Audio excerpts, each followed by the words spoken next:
ఏపీలో తల్లికి వందనం పథకానికి సంబంధించి మరొక అప్డేట్తో మీ ముందుకైతే రావడం జరిగింది. తల్లికి వందనం పథకానికి సంబంధించి ప్రభుత్వం మార్గదర్శకాలు అయితే సిద్ధం చేస్తూ ఉందన్నమాట. తల్లికి వందనం కింద ప్రతి ఇంట్లో కూడా ఎంతమంది పిల్లలు చదువుతూ ఉంటే అంతమందికి కూడా ఒక్కొక్కరికి ఏడాదికి 15,000 రూపాయలు అయితే ప్రభుత్వం ఇచ్చేందుకైతే గైడ్లైన్స్ అయితే విడుదల చేస్తూ ఉంది ప్రభుత్వం. సో విద్యార్థులకు సంబంధించి ఖచ్చితంగా గతంలో అయితే 75% అటెండెన్స్ అయితే ఉండేదన్నమాట. ఖచ్చితంగా 75% అటెండెన్స్ ఉన్నవారికి మాత్రమే గతంలో అమ్మఒడి పథకం అయితే ఇచ్చేవారు.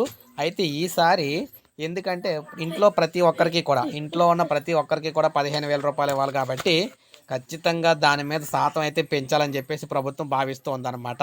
అంటే హాజరు శాతం ఖచ్చితంగా దాని మీద ఎక్కువ ఉండాలని చెప్పేసి భావిస్తూ ఉన్నారు. దీనికి సంబంధించి మార్గదర్శకాలే సిద్ధమవుతూ ఉన్నాయన్నమాట. సో అదే కానీ జరిగితే అటెండెన్స్ అనేది చిన్న తక్కువైనా కూడా కుటుంబంలో అందరికైతే ఇవ్వరు అనమాట. ఎందుకంటే అందరికీ ఇవ్వాలంటే దానికి సంబంధించి రూల్స్ అయితే పెడతారు కాబట్టి ఈ రూల్ అయితే తీసుకురాబోతూ ఉన్నారు. అందుకే మనకి వీడియో చేయడం జరిగింది. ఎవరైతే తల్లికి వందనం పథకం కోసం ఎదురు చూస్తూ ఉన్నారో వారందరూ కూడా ప్రతి ఒక్కరు మన ఛానల్ సబ్స్క్రైబ్ చేసుకోవాలి. సబ్స్క్రైబ్ చేసుకోండి. ఎందుకంటే ఈ పథకానికి సంబంధించి ఎప్పటికప్పుడు లేటెస్ట్ అప్డేట్స్ అందిస్తూ ఉంటాను నేను మీకు.